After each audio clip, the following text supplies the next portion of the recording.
the other thing I think that content creators underestimate that I think is really important is that not everybody is listening or watching it all the time. So you need to be where people are. So if you only put your content on one platform, if you only put it on video, you only put it on YouTube, they may not be able to watch it. Because I've been in the broadcast industry for so long, I have always parallel tracked content creation on the radio side and business development. I think I feel like I've been a content creator since I was about 5 years old.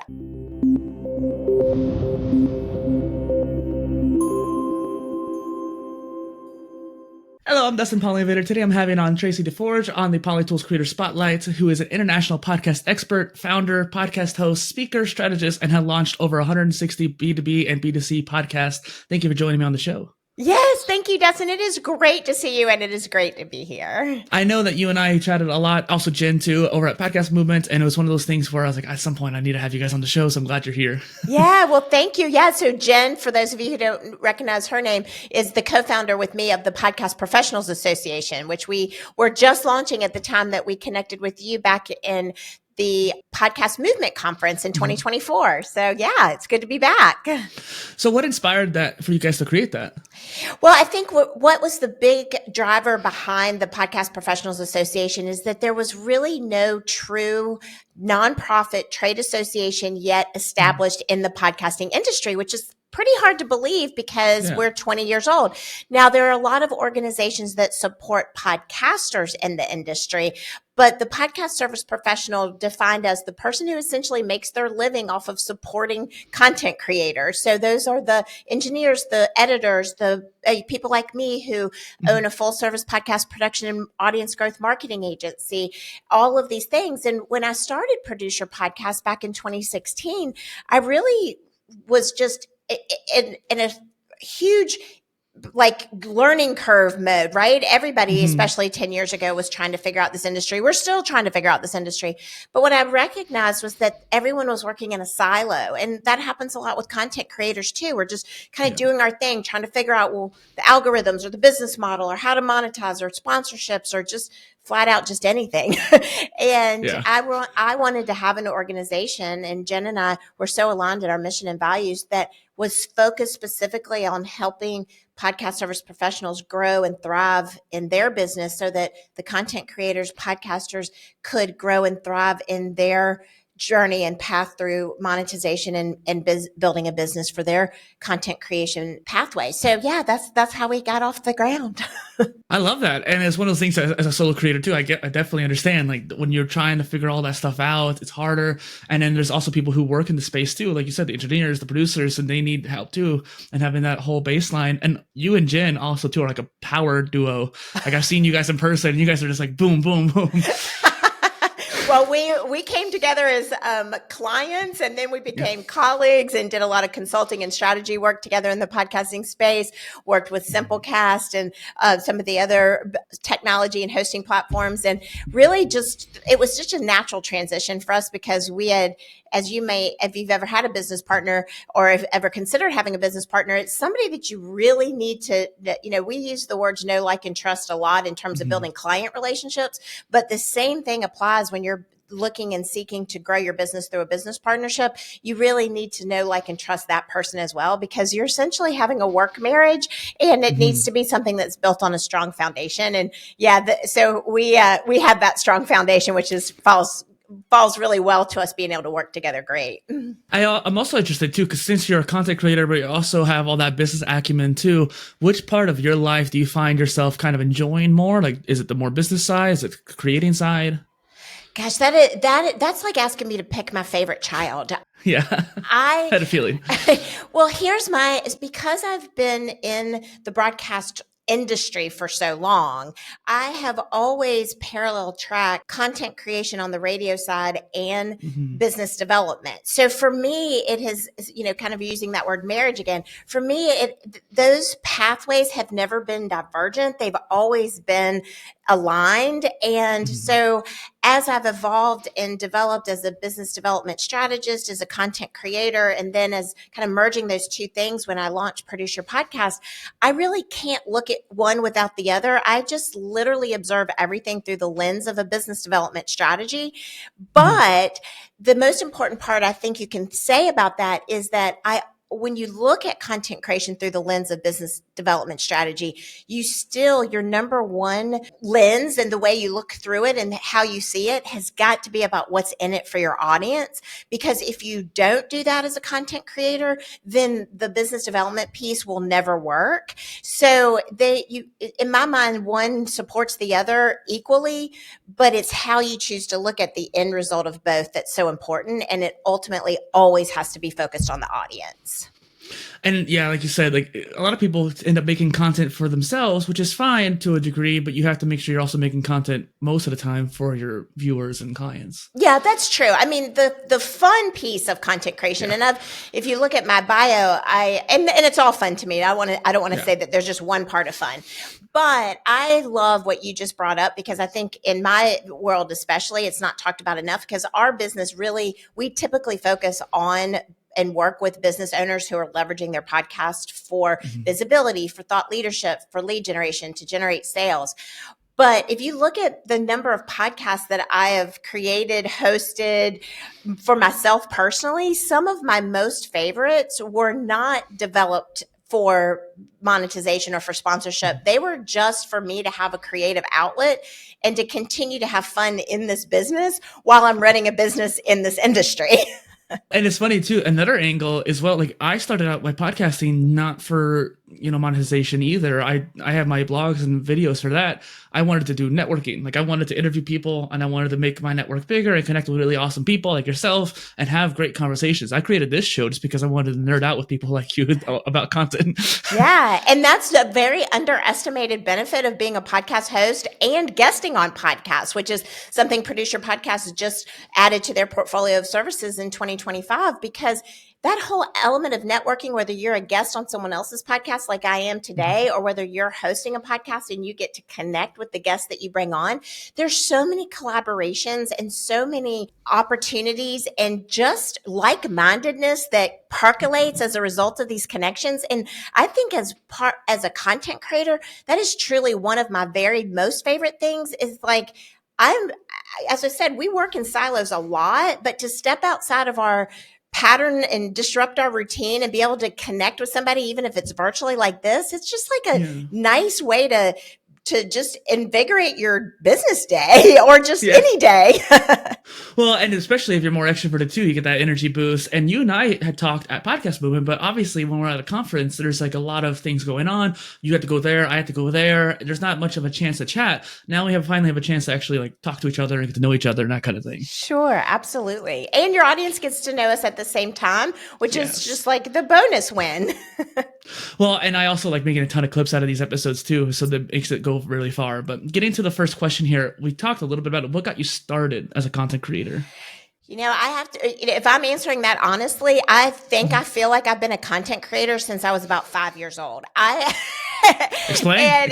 Even before there was a term content creator. Well, so, little girls growing up are known to have their friends over for slumber parties and have fun and things like that. Yeah. And so for me, and this is the honest truth, when my friends would come over for slumber parties, I would have them create radio shows with me. And I literally loved radio. I used to sleep with one under my pillow, listening to ghost stories. And I loved commercials. I loved ads. And I have cassette tapes, because I'm just that old. But I have cassette tapes of when I would have my friends and we would make these fake radio shows, and we would even make fake Dr. Pepper commercials for the radio shows. So yeah, I think some people just have it in their blood, and I absolutely have it in my blood. I resonate with that. I used to make like magazines and different menus like in Microsoft Publisher when I was, 7 years old or something like that. So I totally resonate with what you're saying there, Tracy. Yeah, it's true. Yeah, I mean, I think it's just something that you can be born with, and it can blossom and grow. And then I think it's something you can cultivate as a way of being interested or a need to have versus a nice to have. But for those of us that were kind of had that that spark in us from a really young age, I think it's great when we get to be able to grow up and do what we love. Because I never feel like I've actually grown up about it. I just still love doing it like a kid. Well, you do have that spark to you too. When I was seeing some other interviews you've done and just seeing the content you've put out and whatnot, even like the written stuff on LinkedIn, you can kind of see how that spark come across too. Thank you. Well, it is legit. Like, I legit love it. So speaking of content though, I always ask this question because I'm always curious to see what the answer is. There's written, audio, and video, and you were talking about like radio and broadcasting back in the day to like, what is your favorite to make? Because I feel like podcasting might be, but I don't want to put words in your mouth. Well, I think it's audio in general is my favorite. I think that's where I started. That's what again, like, it wasn't just a job for me. Like, for me, I was actually, when I graduated from the University of Georgia, I actually went to work in newspaper first. And that was because I had been doing an internship there and I was very excited. They hired me full time. But really quickly after that, the broadcast radio stations in the market recruited me. And I just remember thinking, like, me? Like, you picked me to work in radio? Like, I just was like, I get paid to do this? Like, it was to me, it's never felt like a job. And I think that's why I have literally spent the entire, like, now 3 decades of my career in some element of audio and the power of audio. And when I launched Produce Your Podcast, it was because I really wanted to be able to have a full service opportunity so that people could create and focus on the creation piece and not have to worry about all the tech and the heavy lifting and the crossing of the T's and the dotting of the I's. So I think my story has always had a consistent love for audio all the way through. That doesn't mean, however, that I don't appreciate all the other mediums. Like, I love to see the types of creative elements that are integrated into video. I love to see when billboards are done right. I love to see a really good, clean magazine shoot or digital marketing email. So I have an appreciation for, I think, for all the elements of marketing and communications, but audio will always be my first and true love. Well, I mean, considering you were making radio shows when you're 5, like, it makes sense. Exactly. That's kind of answered my question initially. It's sort of a no-brainer. Well, I always ask just in case, because I've been like wrong in the past where I'm like, oh, this person loves blogging. It's all about writing. They're like, no, I like making video. I'm like, oh, okay. I did not expect that. Well, some people gravitate to what they get paid to do. So it's a fair question. It wasn't just something that like, if I had stayed in the newspaper trajectory, then that probably would have been more like, it's been great. But, or I'd be out of business actually. But no, I'm so sorry. I'm so sorry. I just saw that article yesterday though, where the LA Times, lost $50 million last year, and it just made my heart hurt. But because I love all forms of medium, and that wasn't a shot. But when you compete against other mediums in the broadcast radio world, it's like guerrilla warfare. So yeah. It's interesting because you've explained Produce Your Podcast, you've explained the podcasting world, and one thing that I'm very curious about, because I know the podcast movement's talked about it a little bit too, but I'm curious to get your professional opinion. Where do you see podcasting changing in the next 5 years? Or audio, if you want to go broader. I mean, it's changed so much in the last 2 years that to even think about 5 years is almost just a little overwhelming. What I will say is aspirational and I hope factual, which is that audio will continue to hold its own in the space as its own independent and viable platform.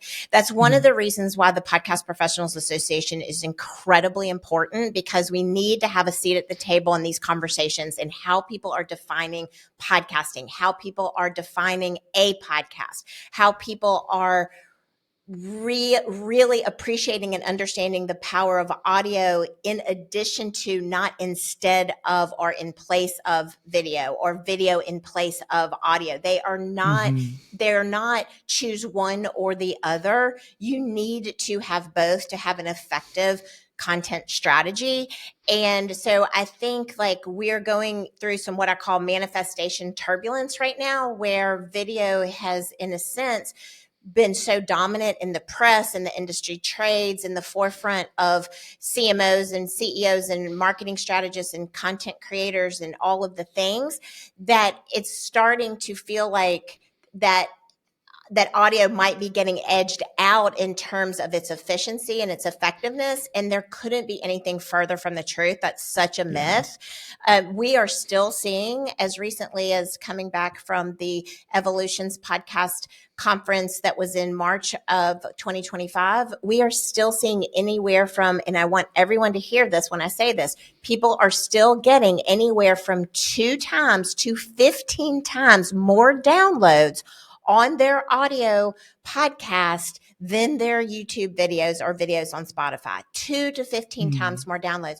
So what I am, preaching to the choir about, if you will, or call it standing on a soapbox, whatever you want to call it, is this advocacy for maintaining the respect and the integration of audio into a really strong marketing strategy, because it's very, very important. I definitely think that there is, like you said, there's a place for audio by itself too. Obviously, we're doing video right now for this video podcast, and tools like Flightcast, which is backed by like Stephen Bartlett from Diary CEO, interesting like platforms like that are video podcast hosting platforms. Those are changes happening in the meta game right now. But like you said, the audio focused stuff, like even like Disney podcasts or story based ones or more fiction based podcasts, that has a really interesting place in the market where it's like, so sure, you could make that same story into some kind of animation or video, but it'll take 5 times longer. If you can get some great voice actors and make like a fiction based podcast that's audio only, I think that's such an amazing tool. Well, and I think you make a very good point. I mean, you're talking about not only just 5 times more expensive to do animation, you're talking about 15, 20 times more expensive. And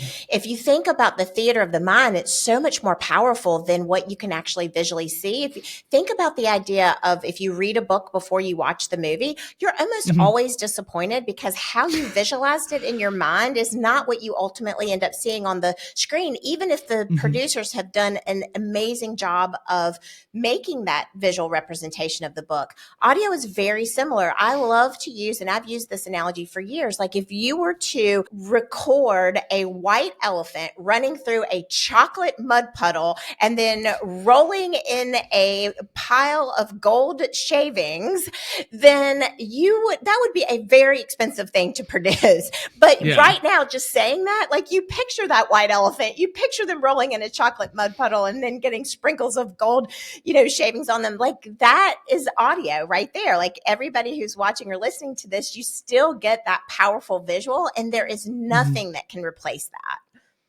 And just one more thing before we move on too, I just wanted to tell you, I taught swimming for over a decade, and one thing I wanted to do is actually make like a swimming podcast, because when you're in the pool, you can have waterproof headphones, but you can't watch stuff, right? Sure, I can make videos teaching people how to do it, but if I make a podcast, people can listen to it while they're actually in the water. And it's like, that's something you can do that with video. Right. And screen fatigue is very real, and that is not going away, because the more people consume video and are on Zoom for work calls and are on, working and creating documents and website reviews and things like, the more people are consuming video in any capacity, smartphones, video, iPads, otherwise, you have screen fatigue that's very real. So you need to be aware of that. And what's the best alternative is to just throw those AirPods in, go outside, go for a walk. The other thing I think that content creators underestimate that I think is really important is that not everybody is listening or watching it all the time. So you need to be where people are. So if you only put your content on one platform, if you only put it on video, you only put it on YouTube, then if someone is like driving in their car or commuting on the subway, they may not be able to watch it. They may not be able, or they're doing other things, multitasking, going to the gym. So a lot of what we're seeing, the data confirms, is that people might start watching it on YouTube and then put their earbuds in and get in their, well, not get in their car with the earbuds, but some people do, but but just relocate. And so they take the audio with them, or the vice versa. They might start listening and then they get to a destination, maybe they get to work or get to their desk or whatever, and then they move to watching it. So it's very important to balance both as a strategy. One thing I talk about on the channel is how to be a content creator. And one of the main things we talk about is literally doing all 3 content types at some point. Even if you prefer doing audio or video, finding a way to repurpose your content or finding a way to do the other pillar types effectively on your own strategy. But yeah, one thing I like to ask people, this whole show started out because of like tools and content creation. So what tools do you like to use for creation and repurposing? Oh my gosh, there's so many. Like, how do you pick a favorite? You can do more than one. It's all good.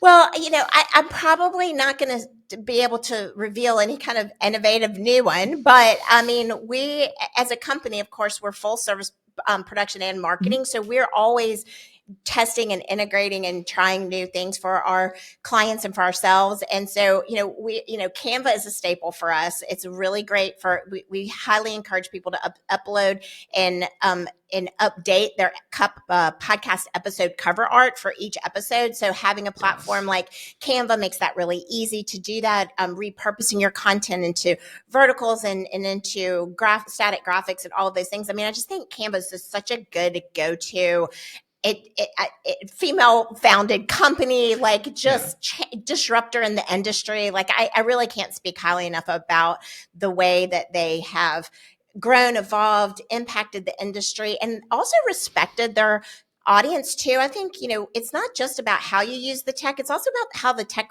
appreciates their audience. We've had several situations this year where we've had 2 or 3 tech providers that we've used that for no reason, no additional benefits, no explanation whatsoever, just took their prices and like not just doubled them, but like tripled them, quadrupled them. And that's just really just not fair. Like not fair if you're a solopreneur, not fair if you're a business that has, multi-team members using a platform. So I just love Canva has always, really respected and let you grow with them. So that's, I can't look at it just from content. I have to do content and business. I will also say, I think StreamYard was one of those companies that like tripled their prices and people were really upset about that. Yes, and StreamYard. Yeah. So, and the other one that just happened with us, and I mean, I'm just saying something factual. I'm not calling them out. It was Loomly, which was a pre-scheduling software. Again, we're always trying to find the most efficient way for us to schedule and pre-schedule our own content, but as well as be a resource and help our clients. And they just, I mean, it was such an unreasonable increase. It's already expensive already. Yeah. Well, we thought it was a typo. Like, I'm not kidding. We literally contacted customer support and said, I'm sorry, is this a typo? Because let's just use broad numbers. It went from like $25 to like $259. And they're like, no, it's not. So I know that Lumia had like a really cool AI, but I've spent a lot of time with social media management tools because I was trying to find the right one for bulk uploading. I was telling you about this like a year ago for different shorts and stuff like that, and automation. Automations were one of the biggest things for me. And Newlink, Nuelink, became one of my favorites because I was able to schedule things out across the board, across many different channels, and have automation set up ahead of time. And other tools just couldn't keep up with that. I mean, I tried Social Blue and stuff like that. Well, see, that's one of the reasons why I'm glad I'm here, because we're shopping for a new platform. Because we just, it'd be one thing if they had come to us and been like, okay, well, you need, this, and this, and this is the reason. And they were basically just like, nope, this is just what it costs now.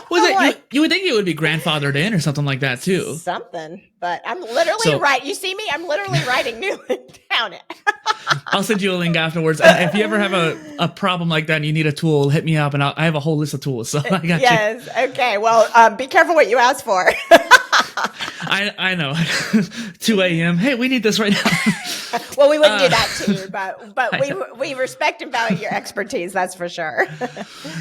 Well, one of my favorite questions is can you share your favorite story that's happened to you as a content creator, Tracy? Oh my gosh, that is like, again, the favorite. It's asking a lot. Oh my gosh. Okay, I'm just going to share what has come to my mind first. So, you have to always be careful with live mics and hot mics and things like that. Oh no. And then so I'm going to tell the lessons first, and then I'm going to tell the story. So you always be careful with a hot mic and a live mic. But the biggest lesson you need to learn to take away from this is that if you're creating content that you send out for approval, you must always listen to that or watch that content before it is sent to the person to approve it. So those are your takeaways before I tell you the story. But this is a broadcast radio story, but it lives in my mind as a horrifying moment. So like, it's been years since this happened. But we were creating and producing a commercial for a Toyota car dealership. And the air talent that was recording the spot was recording it, and then they kept messing up, and so that there were some explicitives in their outtakes, and then they for whatever reason uploaded the wrong file, and the sales rep who was in charge of the account did not follow the rule, which was to listen and check it yourself before you send it out. And this particular client who owned this car dealership was very involved in his church, very much taken in his church. Very, very faith-based person who did not appreciate that the commercial had those expletives in it. And so as the general manager, I was the one that got that phone call. But that's just one of many. Like, I've gotten a phone call before when an air talent on a live mic asked a cheerleader at a sports event for the University of Georgia what color underwear that they were wearing, and the athletic director made that phone call to me. Like, it's surprising I still love this medium as much as I do. But just be careful with live mics and always approve your content before you upload it. I mean, this goes for uploading too, because in the history of, we've had Produce Your Podcast for 10 years now. So we've released thousands and thousands of episodes, but I still remember the one episode in 10 years that was uploaded that was a raw file and not the produced and edited file. Yeah. It's interesting because speaking of uploading, late last year I had an interview on this show, and I was switching between my channels a lot. I have multiple channels, and so I'm uploading each of them each week. And I accidentally uploaded one of my interviews to my main channel instead of this other channel. And I sent that link to the person that I had on the show, and I didn't know about it for a couple of days. A couple of days later, I realized, I uploaded that to the wrong channel, and I had to reach out to this person. Luckily, they were chill about it. But again, got to make sure you check your uploads. Oh, and just because YouTube just switched it on me. And if you're a one-man show, which a lot of content creators are, and I respect and applaud every single person who creates any kind of content, whether you have a full service team or not, it is hard work. So you're tired, right? So hit the pause button and come back to it. Take a deep breath. Take a deep breath. Don't be like, I got to get this out. Like 99.9% of the time, that's how the mistakes happen. But we could do a whole episode on bloopers, outtakes, things that went live that should never have gone live. One last question before we wrap up here. What do you have coming down the line that you're looking forward to? It's kind of hard to switch gears after that. Well, we are in the process because, I always have to be creating something. And so I am in the process of rejuvenating, rebranding, refreshing the Growth Accelerator podcast. And I'm really excited about it because we're taking all of the strategies that we use and implement and utilize on behalf of our clients, and we're taking them all and putting them into one big amazing podcast for Produce Your Podcast called the Growth Accelerator Podcast. And we're just going to have amazing conversations. It's going to be tactical. It's going to be fun. We'll probably have some outtakes and some bloopers. We'll probably tell some fun story. I mean, I've got 30 years of stories and a decade of podcasting stories. So I think we're going to have a lot of fun with it. I'm looking forward to that. I love Growth Accelerator. I was really into growth hacking back in the day too. And I nerded out about that kind of stuff because it's so catnip for me. Yeah. I'm sure the audience is listening in too. Yeah. Yeah. It's really fun. We're having fun creating it. I'm having fun being the client and getting to pick the music beds and the voiceovers and design the special segments. And it's so fun because it's our stuff. And we're really proud of it. That's amazing. And if people wanted to find that or find you online, what's the best place for them to find you? Yeah, thank you for asking. So the best way to connect with me is through produceyourpodcast.com. I would love it if you would just go to the website, check it out. We have resources. We have a complete library of blog posts and everything that all the questions answered, if you will, in terms of, the how-tos and how to grow your show, how to get your show sponsored, how to monetize your show, all the things, samples of our work, just ways that you can just literally hit a button and connect with me. So produceyourpodcast.com is the best way. I got that down below with your Spotify links. I even added that Growth Accelerator podcast to the list as well. So if anyone finds it, it's all in the description. Once again, this is Dustin PolyInnovator and Tracy DeForge on the PolyTools Creator Spotlight. Thank you for being here. Thank you.